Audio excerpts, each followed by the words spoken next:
Good morning, everybody, and welcome back. After last week dealing with the comprehensive exams, I know you're ready to get back to school. The good news is you are now a graduate of CGSC core. We're transitioning to the advanced operation course, which means we're going to dive deeper and wider and broader and get into more of the details. A couple weeks ago, we had a guest speaker, and we did a wraparound, and Amr brought up a very good point about joint planning and joint tools. And the question Amr asked the class was, are we learning the type of information? Are we getting the knowledge? Are we establishing a skill set that we can use for all types of warfare? And I specifically said we're going to table it and come back and have a different discussion. We're going to try to do that today. Is what you learn, has what you learn good enough for the whole spectrum of warfare? Take a look at the screen for a minute. And as you look at this visual, what sensing do you have? What do you see? Everybody's important. Everybody's equally important. Okay. Bill says everyone's important. Why are they meeting? Integration, synchronization, coordinating. Okay, integration, synchronization, coordination for what? To move forward with a single purpose, it seems like to me. Okay, John, say that again. I mean, so all their swords are out on the table. To me, there's a sense of like unified purpose, making sure that they're going to go out and operate with unified purpose. Okay.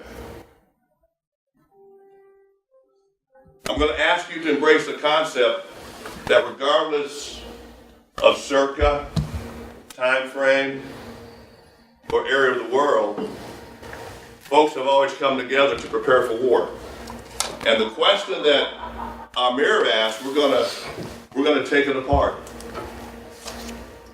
Here's a learning objective, and we're going to use the planning tools from August to December as a backdrop for our discussion. What's this? Levels of warfare.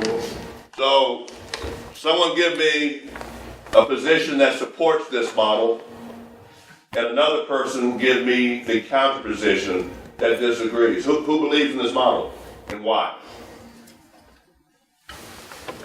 Go ahead, X. Well, the model's good in the sense that the circles overlap to show the integration, and it shows that concepts that happen at the top make their way down to the tactical level, and vice versa, things that happen at the tactical level mature all the way up, and affect things that happen on the strategic level. So I think it's for a one slide diagram, it's a good model to show that it's interconnected between the levels. I'll take the contrarian for you. From a military perspective, I think it's good, but I think it's missing the political ring. Because when we talk about at the strategic level, who's that commander? Well, the strategic commander is the president, but he doesn't function as a commander like we do in the military sense of it. So I think there's another circle that needs to be added for that spectrum to include all the national security strategies. And Policy circle. I also think the other like missing gap here is the degree of separation between tactical engagements and the strategic level of war.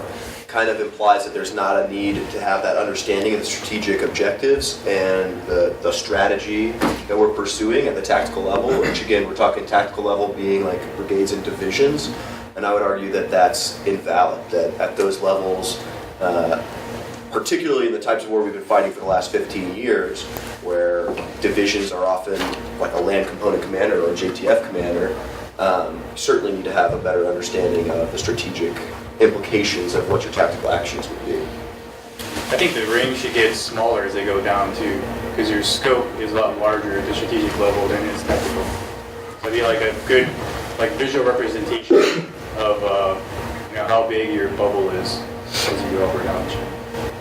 Anyone else? Well, that diagram has like 3 pictures of soldiers in the strategic ring, and they're bigger, and the tactical's got a really little big one, so that kind of illustrates the point you just made. Sure. I would think. I think also too, what you could do is the overlapping between the operational and tactical level, you could actually make it a bigger overlap is due to the fact that sometimes we refer to the tactical level as like division commander below, but pretty much a division commander in some cases can be a joint land force commander. He could also be a joint force commander as well. So that the gap between strategic and tactical will be shrunk considerably if the division commander is a joint force commander. Okay. So that more overlap at the tactical level based off that scenario. Good discussion. For the last 4 to 5 months, we have focused on your role as a staff officer at the different levels of headquarters. But the question Amir has asked,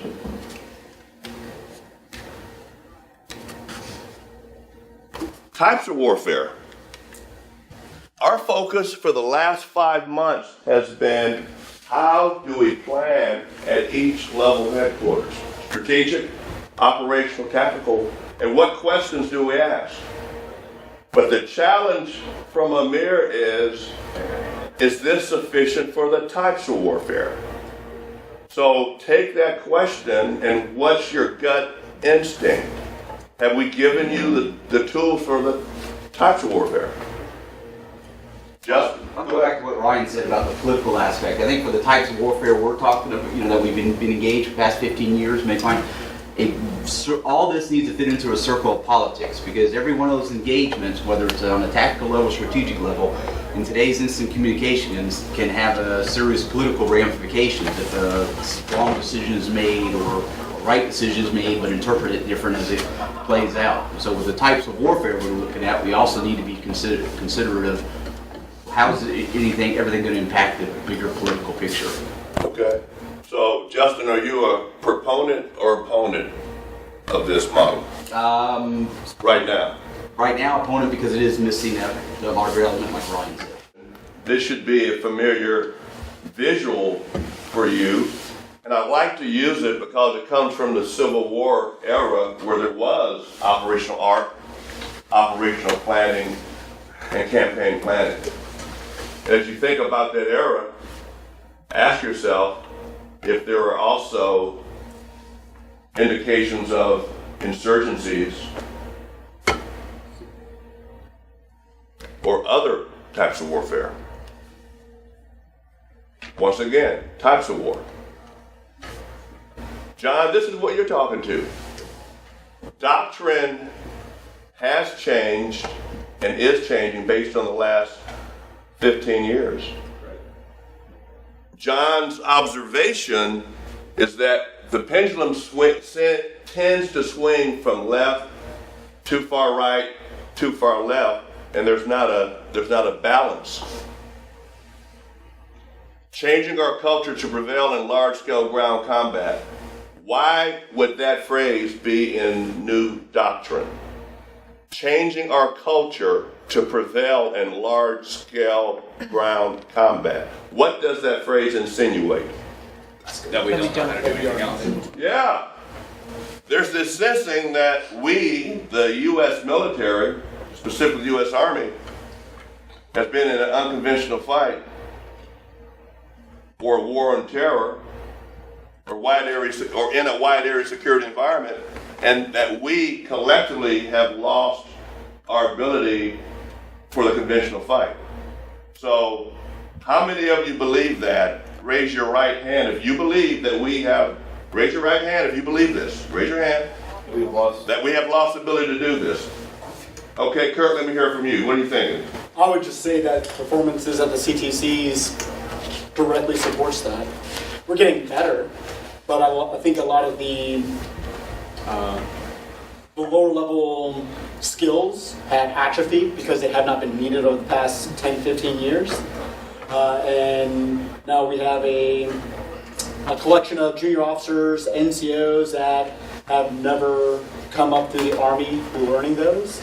They're not proficient at them, and we need to, I would even say, relearn them because we never knew them to begin with. we need to learn them. Boomer. So, like, from a fire's perspective, I think our skills have atrophied as far as being able to support ground forces with accurate, predictive fire. Due to the fact that for a long period of time, a lot of the fires community was doing non-conventional type of things. And also, too, based off of that is we forgot how to plan and synchronize fires in air to support ground maneuvers. So at the CTCs, you see it takes 20 minutes for a counterfire because you don't have commanders who are comfortable allowing counterfire to happen as soon as you get acquisition because they don't trust their control measures, they don't trust these systems because they have to utilize them in a non-conventional fight. And then also too, for a long period of time, we haven't had to secure ourselves in a sustained operating environment. So we've been FOB-centric, so you relied on third country nationals to secure the FOB, but now a commander has to secure his area and project combat power out, something that we haven't done over the past 14, 15 years. Jamie, then Ryan. Go ahead, Jamie. I think the word in here too that got me was prevail. So while we may be able to, make it by doing large scale ground combat, we don't do a very good job at it because we are focused on everything else, like the unconventional piece of it. So sustaining, that's huge. We've been FOB-centric for so long, so going in and actually building out of something and then pushing folks out is going to be a challenge. All right. No, it was more of a piggyback off. They're talking about FOB-centric, just the idea of us being static and not having to move our alphas, or even having to have alphas, because the artillery was and had been for the last 6 years at that one top. So we never had to change anything. And I think, Kurt said the lower level skills of atrophy, but I've done decisive action planning in the MP once in 10 years. I think the question is, how do we get this, instead of changing our culture to prevail in large-scale ground combat operations? So here's where we are. Before 9/11, our military felt very comfortable with our ability to fight combined arms maneuver, large-scale combat, force on force. We felt very comfortable. During the last 15, 16 years, because of your experiences in Iraq and Afghanistan, we're now questioning from a doctoral perspective, force management, professional development, what must we do for this mission set? So, Amir's question, however, isn't about combined arms maneuver, conventional warfare, large-scale combat action. Amir's question has to do with unconventional war. From time to time, someone will say in the seminar, well, Mr. Wagner, this is new. I want you to take a look at this chart and ask yourself if it's new, and go back to the Civil War visual we had earlier. Nations have always dealt with a balancing act on how much should they focus on conventional warfare and unconventional warfare. And the pendulum swings back and forth. So let's get very specific to answer Amir's question. So, design methodology. Does this tool work with unconventional warfare against terrorists, a terror network, whether it be criminal or military, worldwide or regional? You tell me. Yes. Okay, I heard a yes. Well, someone tell me no. Who says no? Design methodology won't work. What are the reasons design methodology cannot work in unconventional warfare, wide area security, or limited scope operations? So, do I have 16 people who believe it works in that environment? Go ahead, Bruce. I'll say one reason why it might not work is that it's difficult for us to understand the culture of those terror networks, or we misunderstand them a lot. So we come up to wrong conclusions or wrong approaches to reach our end state. So that's part of the reason why it might not work. What else? Jessica, what do you think? So I agree with Moose. I think it's not maybe the design methodology. I think it's an operational art problem, if you will. So I think our input is based on our myopic understanding of any operational environment. And so I think to John's question, when we had a wraparound, when he asked, like, why do people, what makes you join a terror network if you're like an 18-year-old? Because I think we invoke hatred, right? In parts our arrogance, in parts it's our sort of like our cultural brand, but I think we do that. And so I think that just makes us short-sighted, and it, obviously the design methodology is not going to be that effective. Okay, right. Based off the person, not based off the methodology. Right, The methodology yeah. So, does solve it, but we can't account for the human ignorance or Right. incompetence. Yep. And it also goes back into what Justin talked about, the levels of war. A couple people talk about, if you limit it just to the military options and don't think outside to the political and the social aspects of it, and essentially make your box bigger of your solutions, you limit yourself into military options only using military design methodologies, and you can potentially cause bigger problems for yourself than actually solving the problem at hand. Right, and regardless of the OE, conventional or unconventional, we have to take that into the analysis. I heard John, Kurt, Bill, Eggs, and Ryan talk to end state definitions, operationalization, and I heard the word winning. It's how we define the end state. And I'm going to go back to Amir's question. If we define the end state correctly in our initial analysis and work toward getting to the end state in an unconventional OE, if we can measure it, qualify, quantify, then we can claim success or victory. I hesitate to say success or victory, because how do you measure that? But yes, it's tough. Eric, what are you thinking? Sir, I think we are talking about end state, but in operational design, to define an end state, first of all, we have to understand the operational environment. Then the question should be, in conventional warfare, especially fighting against this kind of enemy, terrorist network, we really understand the operational environment there, what their motivations are to come up with a possible solution on an operational approach.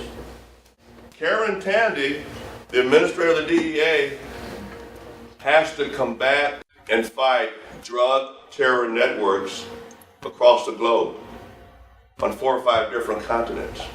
They are worldwide criminal enterprises. She was able to take a military planning paradigm, JPP, and with her people at different levels at several other headquarters, work through the problem set using a military paradigm, several military paradigms. So Amir, in terms of current applicability, they continue to do this at DEA. And there are military liaisons at DEA headquarters, at the Command Command, and in Afghanistan and in other locations. So in summary, there are 2 different OEs. You have the conventional fight, the unconventional fight. You have nations, you have terror networks. You have several tools that you can use for analysis. And as you use these tools for analysis, I want you to think about the conversation regarding ends and end state and trying to find a way to correctly measure where you are and where you're going. Because as the military, or the M in dime, we have a lot of influence. We don't have much influence with the D, the I, and the E.